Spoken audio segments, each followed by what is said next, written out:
Hook. She called her husband 17 times while their son was dying. He silenced every single call, while 5-year-old Lucas took his last breath in a hospital bed. Garrett Lawson was in a luxury hotel suite with his mistress. He heard his phone buzz. He saw his wife's name flash across the screen, and he chose to ignore it. But Garrett made one fatal mistake. He forgot who his father-in-law was. William Sterling spent 30 years as a federal prosecutor putting criminals behind bars. He built his career on one simple principle: the truth always surfaces. And when it does, justice follows. What Garrett did not understand was this: you can buy silence. You can intimidate witnesses. You can manipulate courts. But you cannot outrun a grieving mother with nothing left to lose, and a father who knows exactly how to destroy you legally, financially, and completely. Value Lesson 1. Before we begin, I want to share something important with you. This story is about betrayal, but more than that, it is about what happens when we ignore the warning signs that are right in front of us. So many of us have felt that quiet doubt in our relationships. That moment when something feels wrong, but we convince ourselves we are being paranoid. We silence our own instincts because we want to believe the best in people we love. Here's the truth: your intuition is not your enemy. It is your oldest friend. It has been protecting humans for thousands of years, long before we had words to explain why something felt dangerous. If you are watching this and something in your relationship does not feel right, I want you to know that your feelings are valid. You are not crazy. You are not overreacting. Sometimes the people who claim to love us the most are the ones causing us the greatest harm. This story will show you what happens when a woman finally stops doubting herself and starts trusting what she has known all along. CTA. If you love stories about justice being served, about karma catching up with those who deserve it, and about women who refuse to be broken, you are in the right place. Hit that subscribe button and turn on notifications because, trust me, you will want to see how this ends. Now, let us begin. Chapter 1. The longest night the machine stopped beeping at 11:47 on a frozen December night. Meredith Lawson stood motionless in the pediatric intensive care unit, her hands wrapped around her son's tiny fingers. The warmth was already leaving his skin, fading like the last light of a winter sunset.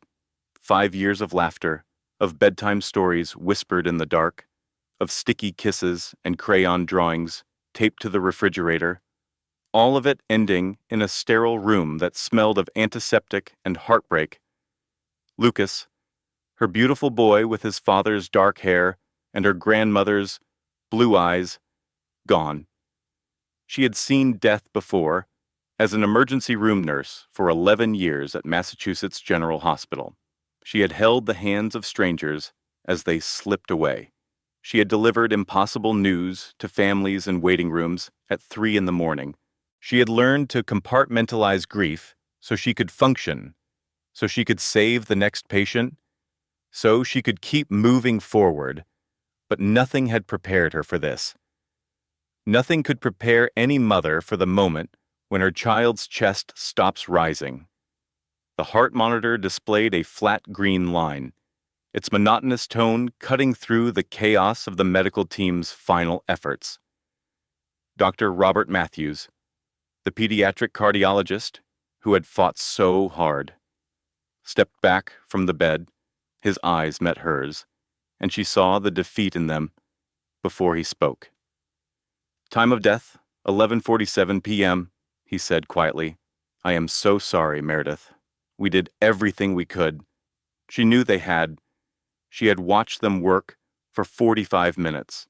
She had used her own training to assist, had pushed medications, had performed chest compressions on her own son, because standing idle would have killed her. Lucas's asthma attack had escalated into cardiac distress so quickly. His small heart, already weakened by a condition they had managed carefully for 3 years, simply could not take the strain. "Mrs. Lawson," a nurse said gently, touching her shoulder. "We need to prepare him now." Meredith could not move, could not breathe. She could only stare at the small face that would never smile at her again, the chest that would never rise with another breath. His favorite stuffed elephant lay tucked beside him on the pillow. The one he called Captain, the one he could not sleep without. She had promised him everything would be okay. She had held his hand and told him Daddy was coming. She had lied. Where was Garrett? The question burned through her shock like acid. She had called him 17 times. 17. His phone had rung before going to voicemail. Over and over. 17 times she had begged him to come, to hurry, to please answer, because their son was dying. Her hands trembled as she finally released Lucas's fingers. The release felt like tearing her own skin. She stepped back and pulled her phone from her scrubs pocket. The screen showed 17 outgoing calls to Garrett.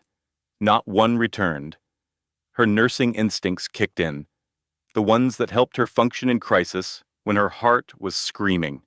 She scrolled past his name and found the only other number that mattered.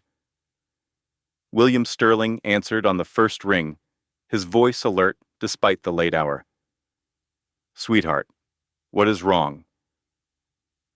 3 words. That was all she could manage. 3 words that shattered the world into before and after. "Lucas is gone." The silence on the other end lasted exactly 2 seconds. She could hear him processing, could imagine his face shifting from confusion to horror, to that iron determination she remembered from childhood. Her father had never been a man who showed weakness. Even now, even in this moment, his voice steadied into something unbreakable. "I am on my way," he said. "Do not move. I am coming." The line went dead. Meredith sank into the plastic chair beside Lucas's bed, her body finally surrendering to the weight of what had happened. She did not cry. Not yet. She was beyond tears, suspended in a void so vast it swallowed everything else. The nurses moved around her, speaking in soft voices, their hands gentle as they began the process of preparing her son's body. She watched them without seeing. Her mind kept returning to the same question, circling it like a plane unable to land. Where was Garrett? At 2:17 in the morning, he finally walked through the hospital doors. Meredith saw him before he saw her. He strode down the corridor with the confidence of a man who had never been denied anything, his cashmere coat dusted with snowflakes, his leather shoes clicking against the linoleum. Garrett Lawson looked exactly like what he was, a successful investment banker from one of Boston's oldest families, accustomed to the world arranging itself around his convenience. But something was off. His shirt was slightly wrinkled beneath the coat. His hair was disheveled in a way that had nothing to do with rushing. And when he saw her sitting alone in the hallway outside the pediatric unit, his face arranged itself into an expression of concern that came half a second too late. "Meredith." His voice was carefully modulated, the tone of a man who had practiced sincerity until it became indistinguishable from the real thing. "What happened?" "My phone died, and I just got your messages. I came as fast as I could." She looked up at him. This man she had married 6 years ago in a garden full of white roses. This man she had built a life with, a home with, a child with. This man who had not been there when their son took his last breath. Lucas is dead. Garrett's face cycled through emotions that did not quite match the moment. Shock, but delayed. Grief, but shallow. horror, but performed, all of them slightly off, like an actor who had not rehearsed his lines. What? No, that is not possible. When how? 3 hours ago. His heart gave out. The asthma attack triggered cardiac arrest. They tried to save him for 45 minutes. He sat down heavily beside her, the chair creaking under his weight. I am so sorry. I should have been here. I should have.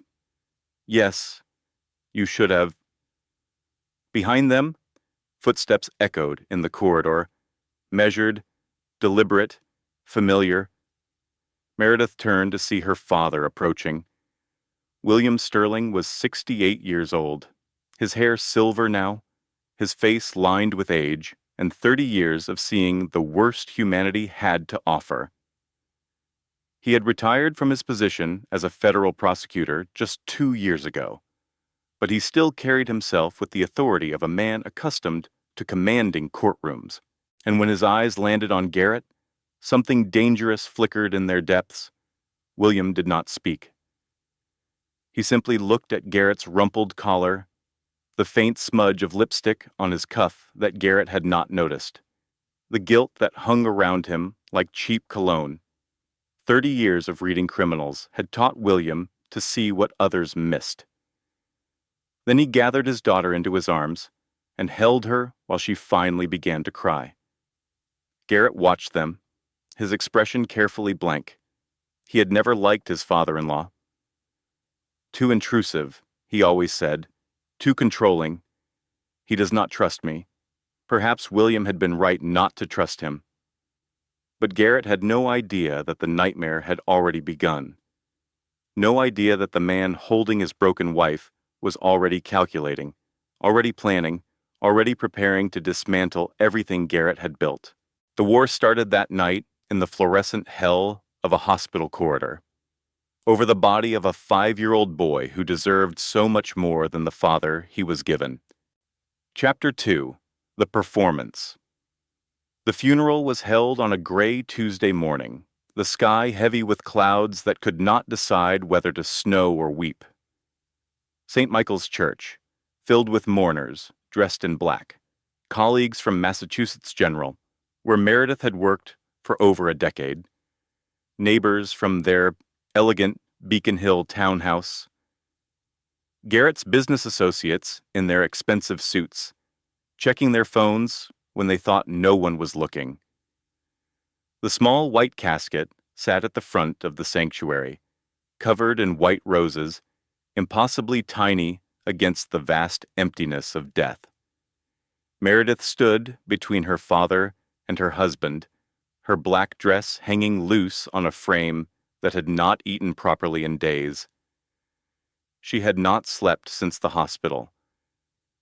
Every time she closed her eyes, she saw Lucas's face. Every time silence fell, she heard the flat line. Garrett played the role of devastated father with practiced ease. He shook hands with mourners, accepting their condolences with appropriately moist eyes. He wore a black suit that cost more than most people's monthly rent, a silver tie pin that had belonged to his grandfather, the uniform of old Boston money performing grief. When it came time for the eulogy, Garrett walked to the pulpit with measured steps. His voice cracked at precisely the right moments. His grief was perfectly calibrated for public consumption. Lucas loved dinosaurs, Garrett said, his voice thick with emotion. He would spend hours making roaring sounds, stomping around the house, pretending to be a T-Rex. He had every dinosaur toy imaginable, and he could name them all: Triceratops, Stegosaurus, Brachiosaurus. He was so proud that he knew the hard names. The congregation smiled through their tears, and every night, without fail, he would look up at me with those big blue eyes and say, "I love you, Daddy," to the moon and back. Light? Meredith listened and wondered if any of it was real, wondered if Garrett had ever truly seen their son, or if Lucas had always been just another prop in the performance of a perfect life.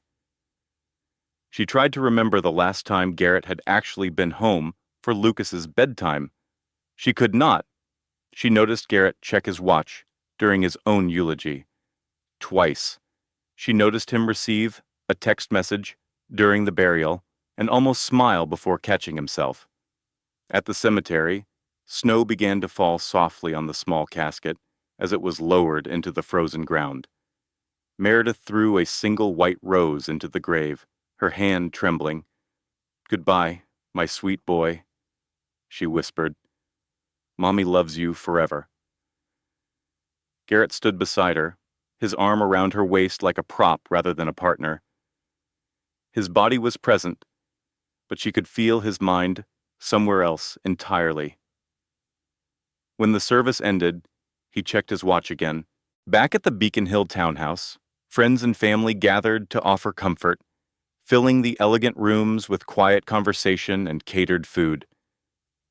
Meredith moved through them like a ghost, accepting embraces she could not feel, responding to words she could not hear.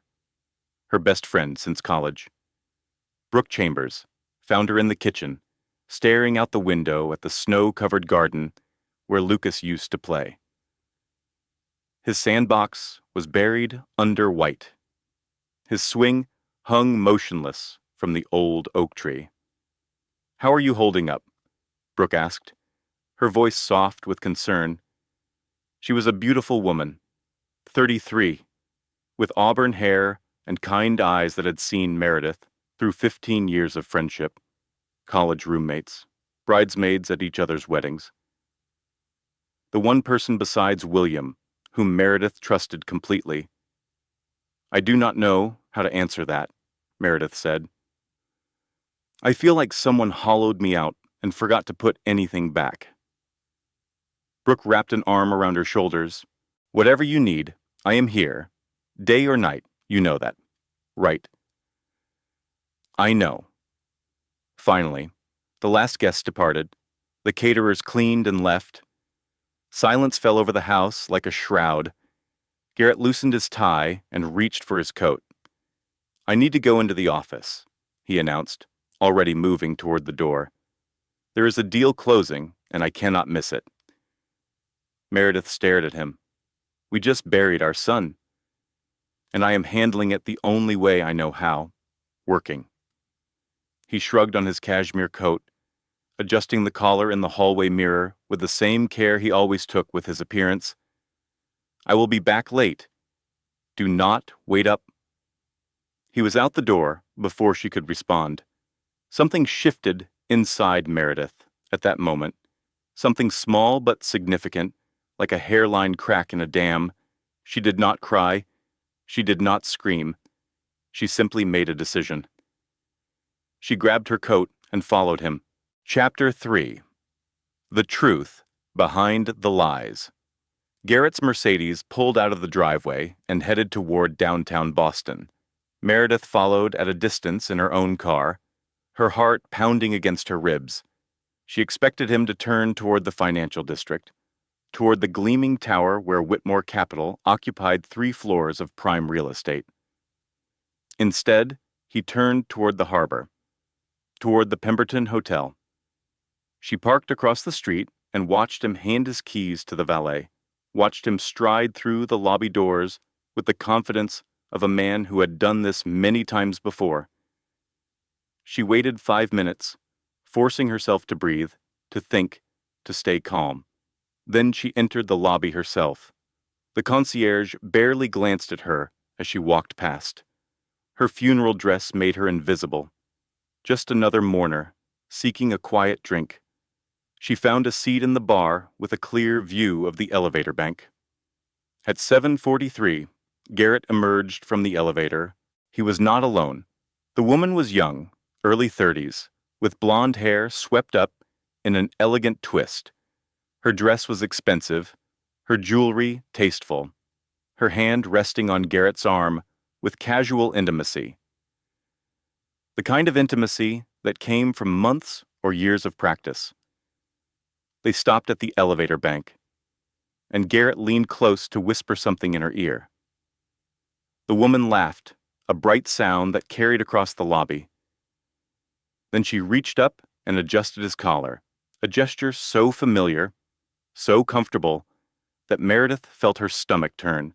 She raised her phone and took photographs. 1, 2, 3.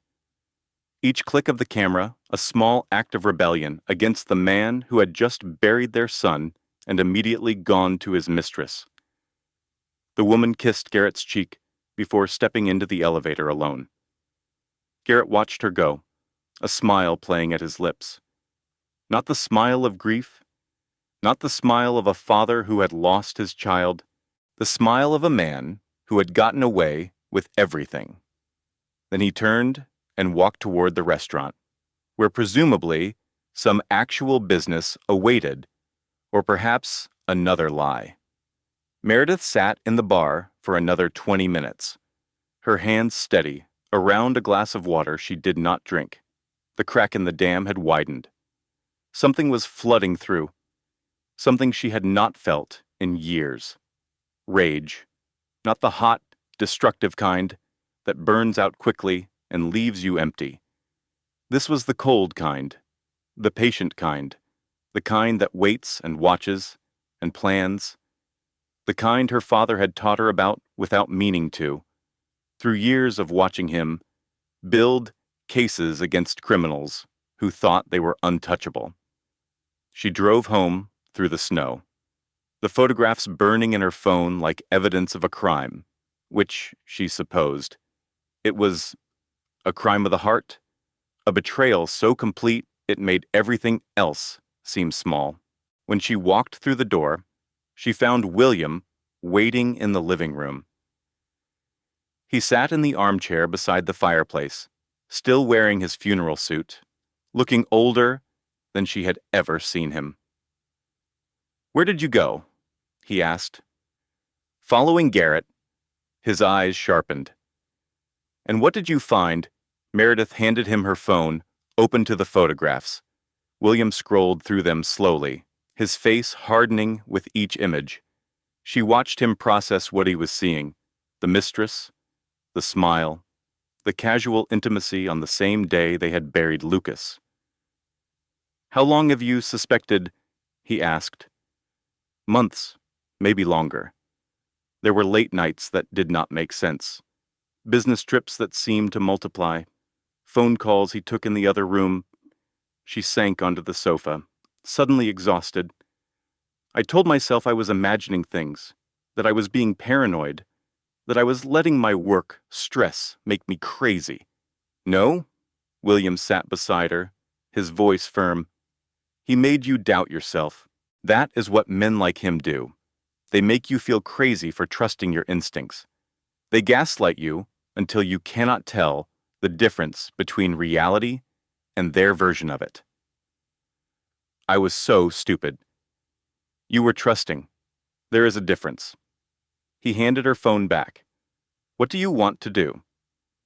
Meredith looked at the photographs on her screen, the woman with her hand on Garrett's arm, the smile on his face, the evidence of a double life that had been happening under her roof for God knows how long. "I want to know everything," she said. "I want to know who she is. I want to know how long this has been going on. I want to know what else he has been hiding." William was quiet for a long moment. When he spoke, his voice was cold as the winter wind outside. "Then we find out exactly who your husband really is, and then we make him pay." Chapter 4. The Investigation, 72 Hours After the Funeral. Meredith sat at her father's kitchen table in Cambridge, surrounded by documents that told the story of her marriage in numbers and lies. William had made calls to old contacts from his prosecution days, people who owed him favors from cases he had worked decades ago, people who knew how to find things that others wanted hidden. A forensic accountant named Margaret Foster, who had helped William convict 3 separate embezzlers during his career, had spent 2 days tracing the financial threads of Garrett Lawson's secret life. What she found made Meredith physically ill. He forged your signature, Margaret explained, spreading documents across the mahogany table like a surgeon laying out instruments before an operation. Not just once, not just for the house transfer. She pulled out stack after stack of papers. 3 separate loan applications totaling over $200,000. A second mortgage on the townhouse you did not know existed. Credit cards opened in your name with balances totaling $93,000. Meredith stared at the papers, her signature in perfect replicas that she had never written. Her social security number, her employment information, all of it used without her knowledge or consent. How is this possible? I would have received statements, notices, something. He set up a separate mailing address, Margaret said. A post office box in Somerville. Everything went there. Bills, statements, collection notices. You never saw any of it. William's jaw tightened. There is more. Margaret pulled out another stack of documents. These ones marked with red flags and highlighted passages. These are insurance records, health insurance, life insurance, coverage for your family. She pointed to a specific line, her finger trembling slightly. Even after decades of forensic work, some things were hard to say. Garrett allowed Lucas's health insurance policy to lapse 4 months ago. He stopped paying the premiums. He redirected the money to cover other expenses. The room seemed to tilt. Meredith gripped the edge of the table to keep from falling. What expenses? Margaret hesitated, looking to William. He nodded. Gambling, Margaret said quietly. Online poker, sports betting, horse racing. According to the records we have obtained, Garrett Lawson owes at least $300,000 to various creditors and gambling platforms. Probably more that we have not found yet. I never knew he gambled. He never mentioned it. I never saw any evidence. They hide it well, Margaret said, especially the ones who come from money, who have reputations to protect. They create separate email accounts, separate phone lines, separate identities. They get very good at living multiple lives. Garrett has been doing this for at least 7 years. Meredith looked at her father, her eyes burning with unshed tears. The truth was too enormous to process all at once. It kept revealing new dimensions, new depths of betrayal. Lucas died without insurance, she said slowly. He died because his father needed money to gamble. William nodded slowly, his face granite. The night Lucas died, 3 hours before Garrett met his mistress at the Pemberton Hotel, he was at a casino in Atlantic City. He converted $12,000 to chips. He lost it all at a blackjack table in under 2 hours. Then he drove to Boston, met the woman at the hotel, and turned off his phone. He paused, letting the words sink in. 17 times you called. 17 times he saw your name on his screen. And 17 times he chose to ignore you because he was too busy losing money and sleeping with another woman to answer his phone while his son was dying. The silence that followed was absolute. Meredith stood abruptly, her chair scraping against the hardwood floor. She walked to the window, staring out at the Cambridge street, snow-covered trees, cars passing by, an ordinary world going about its ordinary business, while hers collapsed completely. I want him in prison, she said, her voice steady now, transformed by cold fury. I want every dollar his family has seized. I want his mistress exposed. I want everyone who helped him cover this up to suffer consequences. Then we do this right, William said, rising to stand beside her. No emotion in the execution, pure strategy, cold calculation. We build a case so airtight that even Eleanor Lawson's money cannot pry it open. Meredith turned to face him. Who is the mistress? Sloane Whitmore, 31 years old, senior analyst at Whitmore Capital, where Garrett works. Her father is Marcus Whitmore, the founding partner. The founder's daughter. Meredith laughed bitterly. Of course, he always did have expensive taste.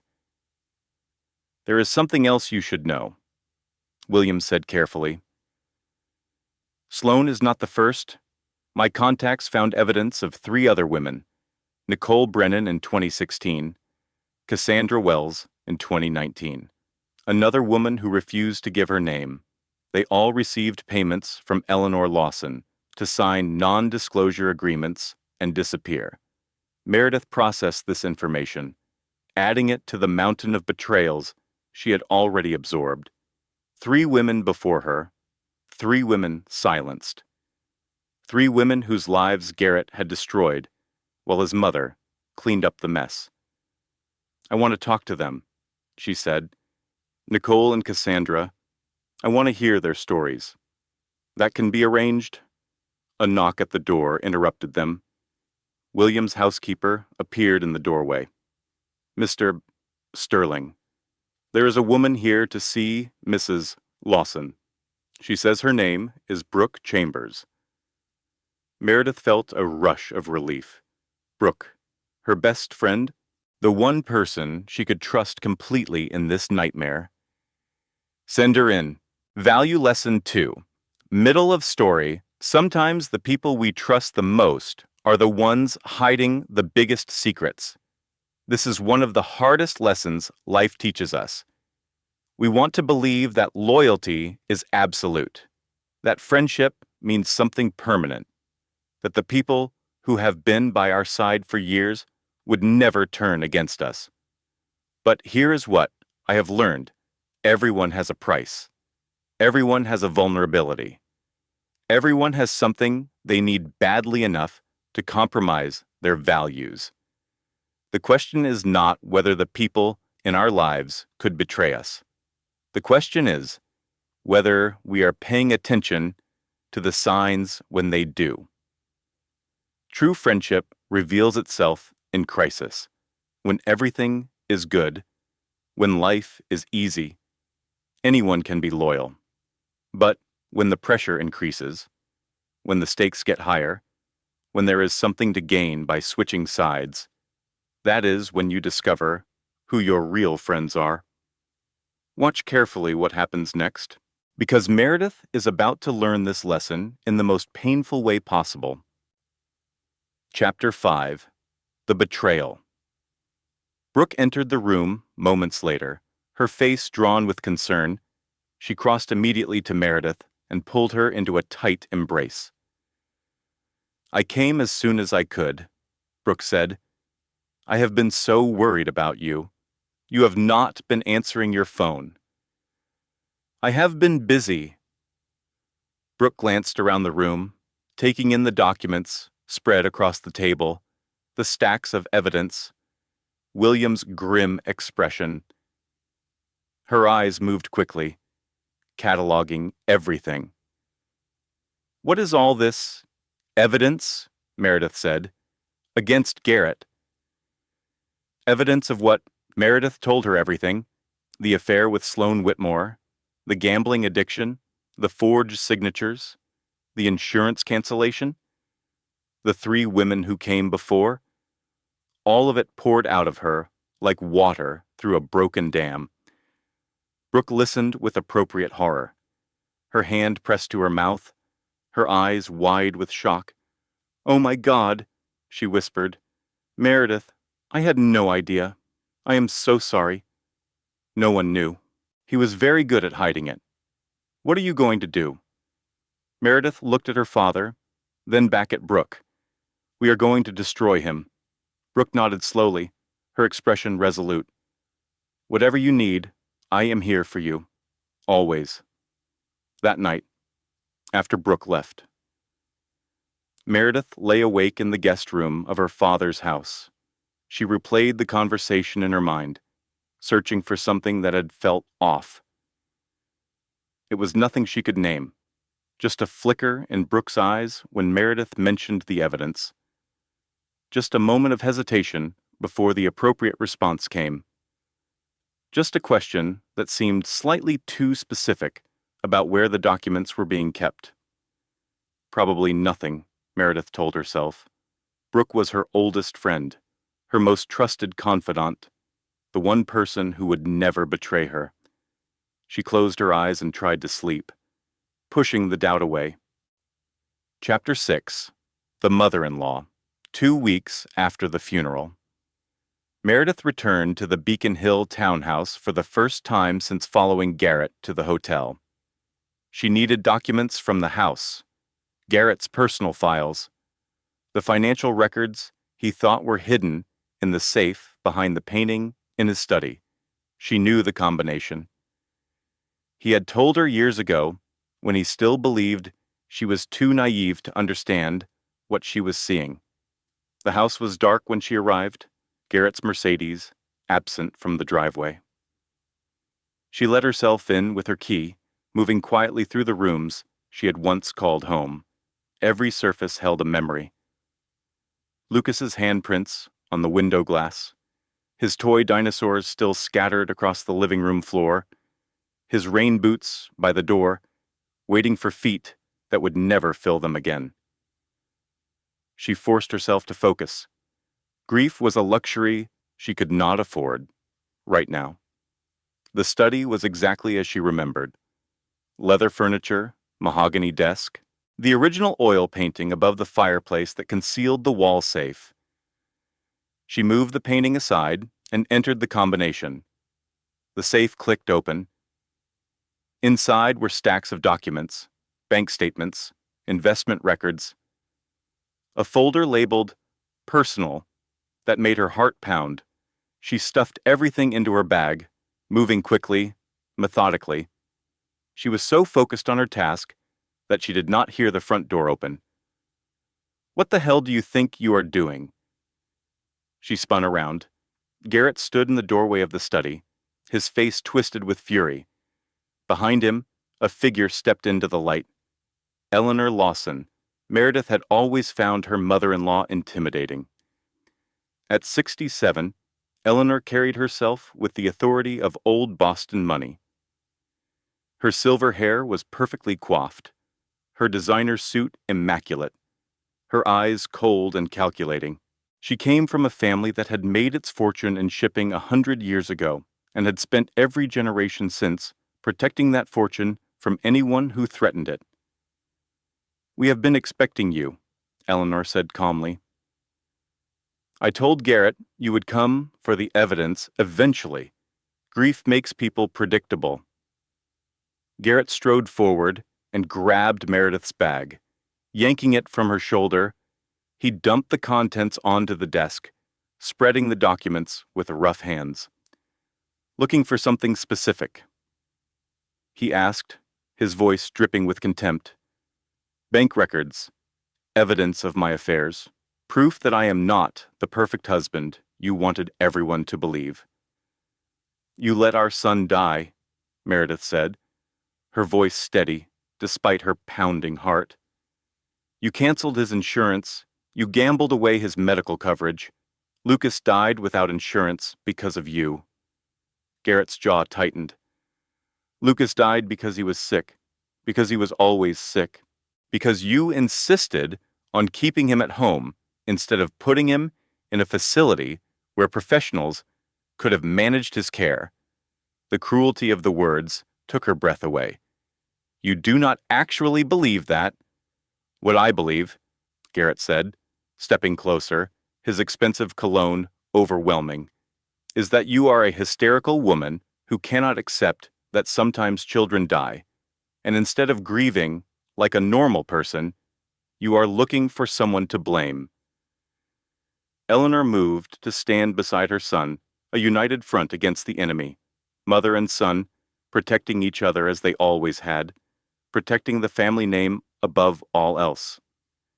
"Meredith, dear, I understand you are in pain.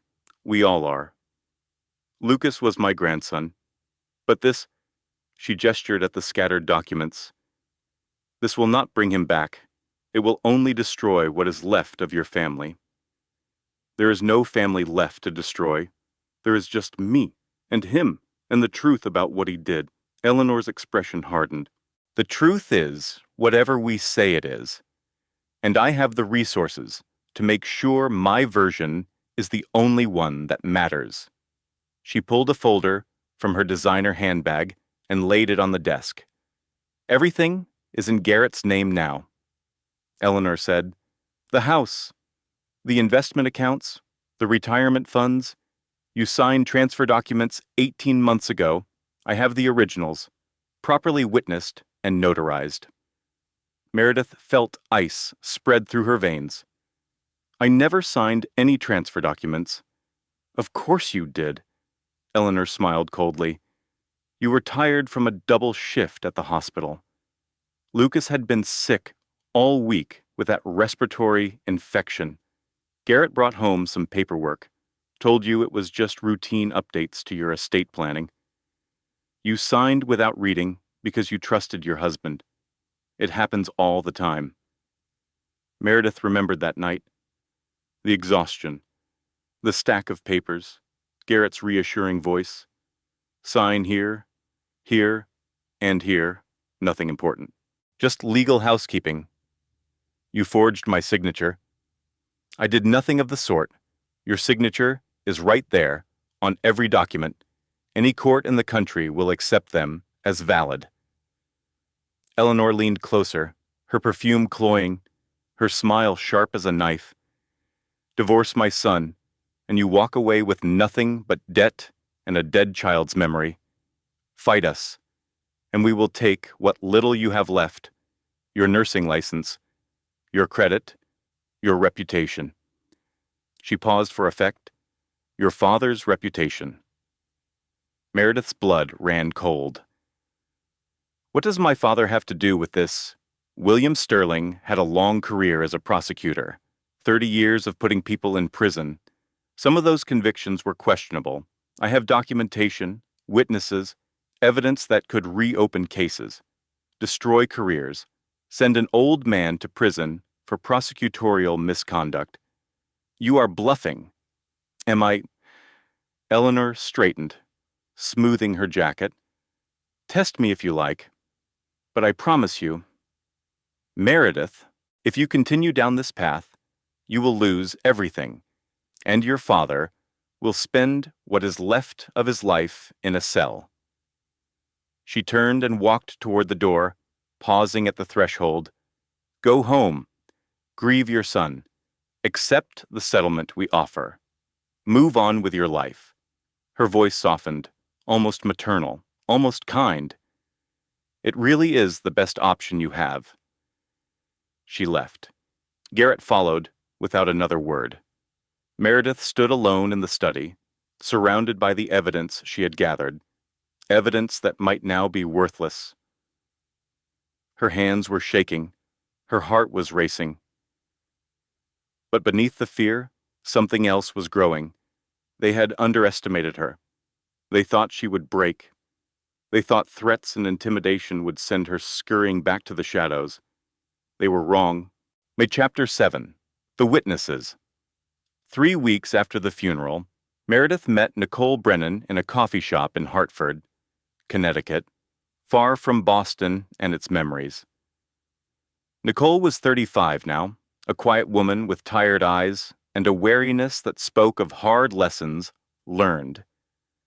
She had been 27 when Garrett targeted her, young, ambitious, desperate to prove herself in the male-dominated world of finance. "He made me feel special," Nicole said, her hands wrapped around a cup of tea she had not touched. "Like I was the only person in the world who understood him. He said his marriage was a formality, that they slept in separate bedrooms, that he was going to leave his wife as soon as the timing was right." "How long did it last?" 8 months, until I found out there were 2 other women at the same time." Nicole laughed bitterly. "I was so naive. I thought I was different. I thought what we had was real." "What happened when you tried to leave?" Nicole's expression darkened. "He threatened my career. said he would make sure I never worked in finance again, that he would tell everyone I was unstable, that I had pursued him, that I was a liability who could not separate professional from personal. He would have destroyed me. And his mother. Eleanor offered me $50,000 to sign a non-disclosure agreement and disappear. I was scared. I did not know what else to do. Nicole finally looked up, meeting Meredith's eyes. I have regretted it every day since. Not the money, the silence. Knowing that other women were going through the same thing, and I said nothing. Meredith reached across the table and took Nicole's hand. Did you keep anything? Any evidence? Nicole hesitated for a long moment. Then she reached into her purse and pulled out a flash drive. I kept everything, she said quietly. Emails, text messages, photographs, financial records that Garrett was stupid enough to share with me when he was trying to impress me. She pressed the drive into Meredith's palm. I have been waiting 8 years for someone brave enough to use it. The evidence on Nicole's flash drive changed everything. Combined with what Margaret Foster had already gathered, it painted a devastating picture of Garrett Lawson's criminal behavior. Forgery, fraud, money laundering through Eleanor's offshore accounts, tax evasion, a pattern of predatory behavior stretching back nearly a decade. Meredith met with the district attorney's office. Richard Sullivan, the prosecutor assigned to review her case, was a serious man in his 50s with a reputation for pursuing white-collar criminals regardless of their social standing. This is compelling, Sullivan said, reviewing the documents spread across his desk. The forgery charges alone could put him away for years. Add the financial crimes, the pattern of harassment, the testimony from multiple victims. He looked up at Meredith. We can build a case. Go. For the first time since Lucas's death, Meredith felt something like hope. She called Brooke to share the news, meeting her at a wine bar near their old neighborhood. Brooke listened with appropriate excitement, asking questions about the evidence, the timeline, the prosecution's strategy. This is amazing, Brooke said, reaching across the table to squeeze Meredith's hand. He is finally going to pay for what he did. I could not have done it without your support. You have been there for me through everything. That is what friends are for, Meredith smiled. The first genuine smile in weeks. I found another victim, Cassandra Wells. She lives in Cambridge now. She has original documents that Garrett signed himself. Evidence that cannot be thrown out on technicalities. I am meeting her tomorrow. That is incredible. Brooke's eyes widened. Be careful, though. Eleanor has eyes everywhere. She might try to get to Cassandra before you do. I will be careful. But when Meredith arrived at Cassandra Wells's apartment the next day, she found it empty. The landlord told her Cassandra had moved out that morning. No forwarding address, no explanation, just gone. Someone had gotten to her first. 3 days later, Meredith received the news that shattered everything. Richard Sullivan called her into his office, his face grim. We have a problem, he said. The evidence obtained through your father's contacts has been ruled inadmissible. A judge determined it was gathered through improper channels. Without it, our case is significantly weakened. Meredith felt the blood drain from her face. Which judge? Judge Richard Blackwell. The name hit her like a physical blow. Blackwell, one of Eleanor's closest friends. A man who had attended dinners at the Lawson estate for decades. A man whose election campaign had been funded by Lawson family money. There is more, Sullivan continued, reluctantly. Garrett has filed a countersuit. He is claiming you are mentally unstable due to grief. He is seeking a restraining order against you. And he has a witness willing to testify that you threatened to kill him. A witness to what I never threatened anyone. Sullivan slid a document across the desk, a sworn statement claiming that Meredith had threatened to kill Garrett, that she had spoken of wanting him dead, that she was dangerous and unhinged. The signature at the bottom was Brooke Chambers. The world tilted sideways. Meredith grabbed the edge of Sullivan's desk, her vision swimming. Brooke, her best friend for 15 years, the woman she had trusted with her deepest secrets, her fears, her plans, working for Eleanor the entire time. Chapter 8. The Catastrophe That Night. Meredith confronted Brooke at her apartment. She did not knock. She used the spare key Brooke had given her years ago, walking into the living room where Brooke sat on the sofa, a glass of wine in her hand, tears streaming down her face. "How long?" Meredith asked. Brooke did not pretend to misunderstand. 3 years. Why? Eleanor pays for my mother's nursing home, the one with the dementia specialists. It costs $12,000 a month. I could not afford it. I did not think it would go this far. I never thought. She broke off, sobbing. Meredith, I am so sorry. I never wanted to hurt you. My son is dead. You helped hide the man who let him die. I know. Brooke reached for her. Please, you have to understand. Get out of my life. Meredith's voice was ice. And tell Eleanor I am not done, not even close.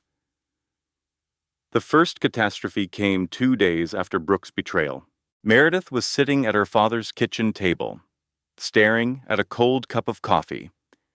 When the doorbell rang, William answered it and returned with an envelope bearing the official seal of the Massachusetts Board of Registration in Nursing. She knew what it was before she opened it. Anonymous complaints had been filed against her, patient neglect, emotional instability, suspicion of drug diversion. Each accusation was detailed with dates and incident numbers that Meredith had never seen before, referencing events that had never happened. Her license was suspended pending investigation. She was prohibited from practicing nursing until the matter was resolved. 11 years of saving lives, erased by fabricated complaints. This is Eleanor's work, William said, reading over her shoulder. The second catastrophe struck a week later. She had been feeling strange for days, nauseous in the mornings, exhausted beyond what grief could explain. She told herself it was stress. She told herself anything except the truth she was too afraid to face. But bodies do not lie. She sat on the bathroom floor at 6 a.m, staring at the positive pregnancy test. 8 weeks. Conceived before Lucas died. Before she knew what Garrett really was. She was carrying his child. She could never fully escape him. Garrett's lawyers filed a petition for custody rights within days. A family court judge, another friend of Eleanor's, granted Garrett visitation rights the moment the child was born. She was bound to him forever. The third catastrophe came 3 weeks later. Meredith was in the kitchen when she heard the crash. A heavy thud, a strangled gasp, then silence. She ran. William was on the floor beside his armchair, his face gray, his hand clutching his chest. His eyes were wide with pain and fear. Dad, she dropped to her knees. Look at me. Stay with me. The ambulance came in 7 minutes. The doctors performed emergency surgery. He survived. But the man who woke up 3 days later was diminished, weakened, unable to continue the fight he had started. I am sorry, he whispered when she sat beside his hospital bed. I brought this on you. The Whitfield case. The corners I cut 30 years ago. Did you fabricate evidence? No. But I did not fight hard enough when things were suppressed. I let it happen because I was sure he was guilty. A tear slipped down his cheek. That is enough for them to twist. Meredith looked at her father. This man who had always been her rock, he was old now, broken, unable to continue. She was truly alone. Chapter 9. The Turning Point. Finding Sloane Whitmore was not difficult. Finding the courage to approach her was another matter entirely. Meredith waited outside Whitmore Capital's headquarters on a cold February evening. She was 5 months pregnant now, her belly visible beneath her winter coat. She had lost everything: her son, her career, her father's health, her best friend, but she had not lost her voice. Sloane emerged from the building at 6:45, blonde hair gleaming under the streetlights, designer coat pristine, face perfectly made up. She looked like everything Meredith was not. Meredith stepped into her path. Sloane froze. Mrs. Lawson, I need you to listen to me. Meredith pulled out the folder she had prepared. I know about Nicole Brennan. I know about Cassandra Wells. I know about the woman who refused to give her name. 3 women before you. 3 women Garrett promised the same things he promises you. I do not know what you are talking about. Nicole was 27. He told her his marriage was a formality. He told her they would build a life together. 8 months later, he threatened to destroy her career. Sloane's composure cracked, just slightly. You are not special to him, Meredith continued. You are not different. You are just next in line. And when you become inconvenient, when you get pregnant or ask for commitment or threaten his image, Eleanor will offer you money to vanish. He said you were being dramatic that night. He said your son was always sick. Lucas died at 11:47, while Garrett was in your bed, while I held our son's hand and told him Daddy was coming. Meredith's voice broke. Did he tell you our 5-year-old asked for his father, with his last breath? Sloane was trembling now. No, he did not tell me that. Of course he did not, because you are not a person to him. You are a distraction, and when you become a problem, Eleanor will make you disappear, just like all the others. She pressed the folder into Sloane's hands. Read everything, and then ask yourself if you want to spend the rest of your life covering up for a man who let his child die. 3 days later, Sloane called. I confronted Garrett, she said. He did not deny it. He just smiled and said I should be grateful he chose me. What do you want to do about it? What do you need me to do? Testify? Tell the truth about what you saw the night Lucas died. Eleanor will destroy me. My father will lose his firm. Eleanor is going to destroy you anyway. The only question is whether you go down as a victim or a collaborator. Silence on the line, then, okay, I will testify. Chapter 10, The Reckoning. Eleanor Lawson held a press conference on the steps of the Massachusetts State House. I am speaking today because my family has been the victim of a coordinated campaign of lies, Eleanor said. 27 years ago, William Sterling sent an innocent man to prison for a murder he did not commit. I have evidence of prosecutorial misconduct. His daughter is now pursuing a vendetta against my son because she cannot accept her own role in her child's death. The fallout was immediate. Garrett was released on bail. The case was suspended. Media coverage shifted from Garrett's crimes to William's past. That night, Meredith sat in Lucas's room, holding Captain the elephant. I do not know what to do, baby, she whispered. They have everything. Money, power, judges, even my friends. But even as despair threatened to swallow her, something stirred inside, something that refused to die. If she could not fight them in the courts, she would fight them in public. If she could not defeat them with evidence, She would defeat them with truth. She posted the video at midnight. She sat in Lucas's room, 7 months pregnant, holding Captain, and told everything. The 17 calls, the insurance cancellation, the gambling, the 3 women before her, Brooke's betrayal, Eleanor's cover-ups.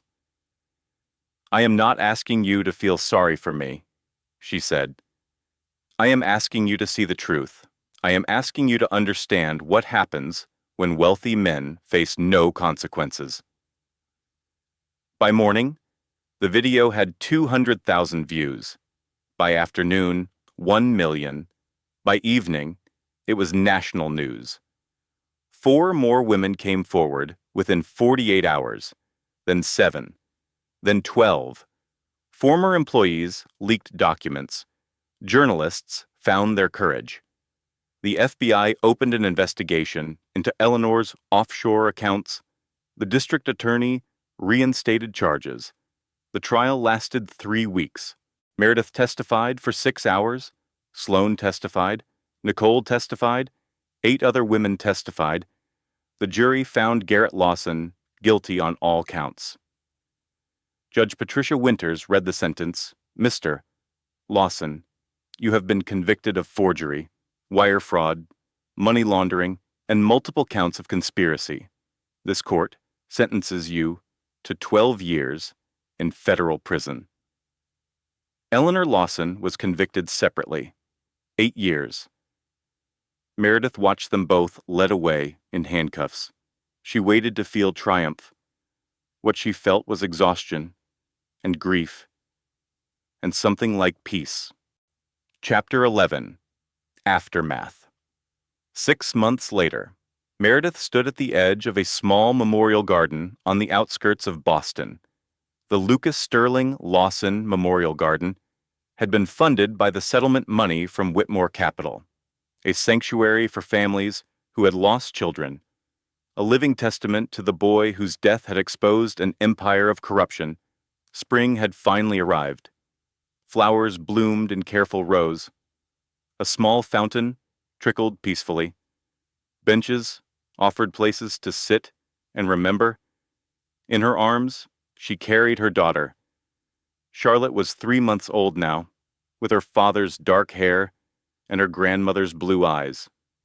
The same eyes Lucas had inherited. She knelt beside the young oak tree planted in Lucas's honor. "I brought your sister to meet you. Baby, her name is Charlotte. I wanted her to have a fresh start, a name without history." William approached slowly, leaning on his cane. He looked older but present, alive. "Beautiful day," he said. "It is. The foundation wants you to speak at the national conference. Share your story with healthcare professionals and legislators." Meredith considered this. "I will think about it." Charlotte stirred in her arms, making soft sounds. "Do you regret any of it?" William asked. "The fight, everything we lost?" "I regret that Lucas died. I regret that I did not see Garrett sooner. I regret trusting Brooke." She paused. "But the fight, no. Lucas deserved better. The women Garrett hurt deserved to be heard." She stood, Charlotte in her arms. "They thought grief would break me. They thought money and power would silence me. They thought I was weak because I loved too much, trusted too much." She smiled. "They were wrong. They..." Value Lesson 3. End of story. This story teaches us something profound about the nature of justice and the power of one person's voice. When Meredith lost everything, when the courts failed her and her own friends betrayed her, she discovered something that her enemies had forgotten. The truth has a weight that money cannot outweigh. Eleanor Lawson spent millions trying to silence the women her son had hurt. She bought judges and threatened witnesses and destroyed careers. But she could not buy the courage of a mother who had nothing left to lose. Here's what I want you to take from this story. First, your voice matters more than you know. In an age of social media and instant communication, one person telling the truth can reach millions. The powerful depend on silence. They depend on victims staying quiet, out of fear or shame. When you speak up, you take away their greatest weapon.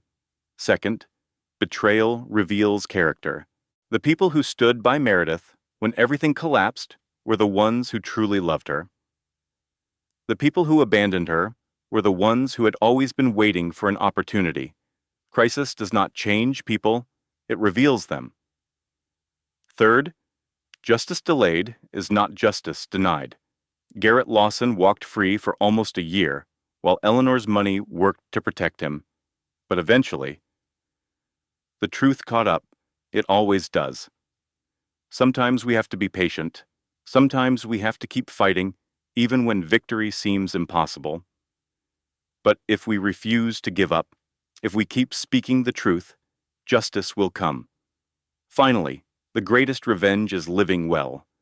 Meredith could have spent the rest of her life consumed by hatred. Instead, she built a memorial garden. She raised her daughter.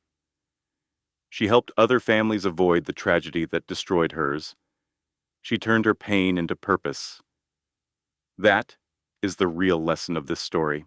Not just that karma catches up with those who deserve it, but that we have the power to transform our worst moments into something meaningful, something lasting, something that helps others, even as it heals us.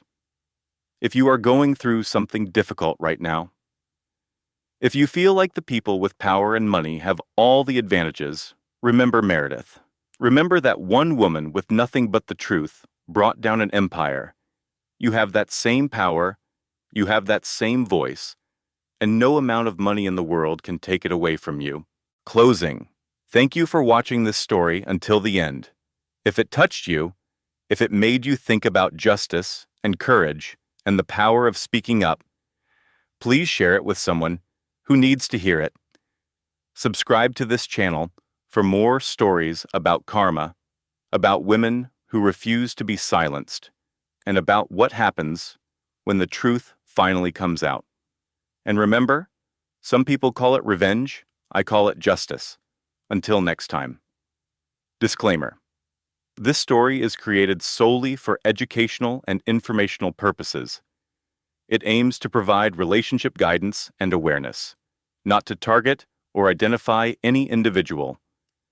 The events and characters depicted are entirely fictional, intended for entertainment and learning. Our content is advertiser-friendly and does not promote hate, offense, or harm in any form. The goal is to help viewers gain insights and make informed decisions based on life experiences.